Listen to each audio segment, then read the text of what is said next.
Then we get into stage 3, and this is kind of that clinical data repository, clinical patient repository, computerized patient record aspect of the EMR, where we're doing nursing and clinical documentation. Again, the clinical decision support with some error checking. And another part of that stage 3 is that PACS is available outside of radiology. So a lot of PACS projects were going on in the late 90s and early 2000s because you may be able to take a picture, but now we had to take that X-ray, that physical X-ray, and put it into a computerized system somehow. Well, with the advent of electronic pictures, who uses film in their cameras anymore? Now the pictures are actually coming digitized, so it's a lot easier for them to be put into the system, and subsequently, of course, it's a lot easier for other computers and other users to see these pictures that are generated in radiology. From there, we're going to go to stage 4, and stage 4 was really around the mid-2000s. A lot of people were still struggling with stage 4, and this is that physician order entry. A lot of organizations, including Ohio Health, one that I worked with in the mid-2000s, was still doing things on a documenting, even though the nurses were documenting through McKesson, they were still having a unit coordinator or unit clerk transcribe physician orders into the system and or fax things down to pharmacy. Well, in a true POE system, there is no faxing that's involved. The physician is presented with order sets or their own order. They'll fill out the information, hit the button, put in a password or so, and off it goes, and all of those orders are electronically delivered to the correct ancillary departments.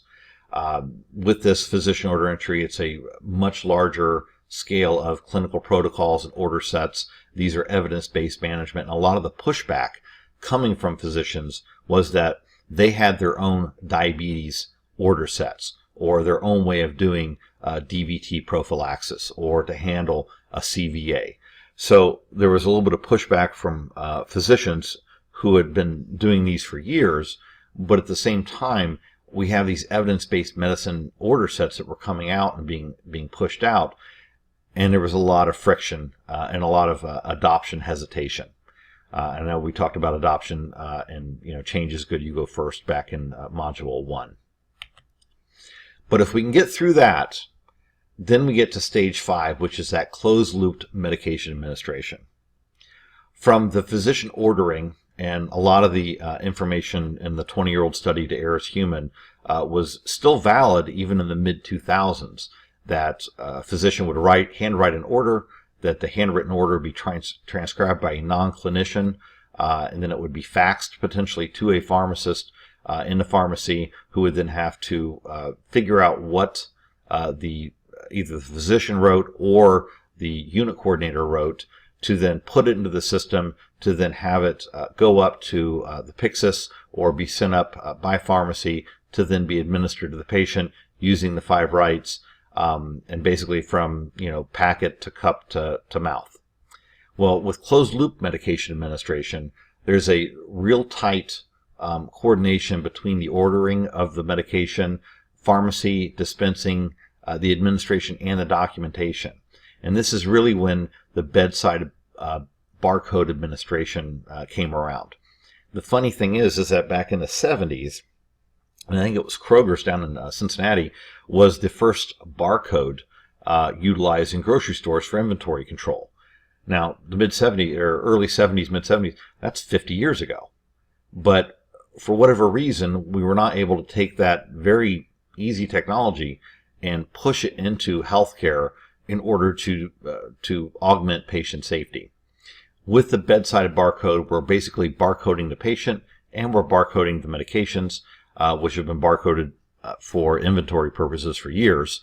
And we're making sure that the right medication is getting to the right patient at the right time, in the right dose, through the right route, all the typical rights of the patient, and some of it even includes 6 and 7 rights of the patient as well. But that whole closed loop medication administration, from an electronic ordering to an administration that has electronic tracking and documentation, is really what stage 5 is all about. Stage 6. This is really where physician documentation with those evidence-based practice and true clinical decision support really comes into play. So that a patient is presented with a CHF, with a CVA or whatever they're presenting with, and that there is a true protocol that is followed by the physician. And if there is an exception to the protocol, that there are reasons why. And then the decision support to allow for exception reporting, variances, and compliance reporting that can then show the utilization. This stage 6 was one of the hardest, in my opinion, to attain, and a lot of organizations still have not gotten to stage 6.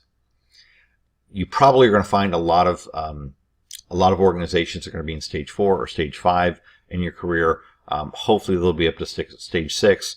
Stage 7, that's really the full EHR, and it's the ability to input, manage, share data along the whole continuum of care, and to pull that data out in information and the aspect of information, and then be able to utilize that information for clinical decisions.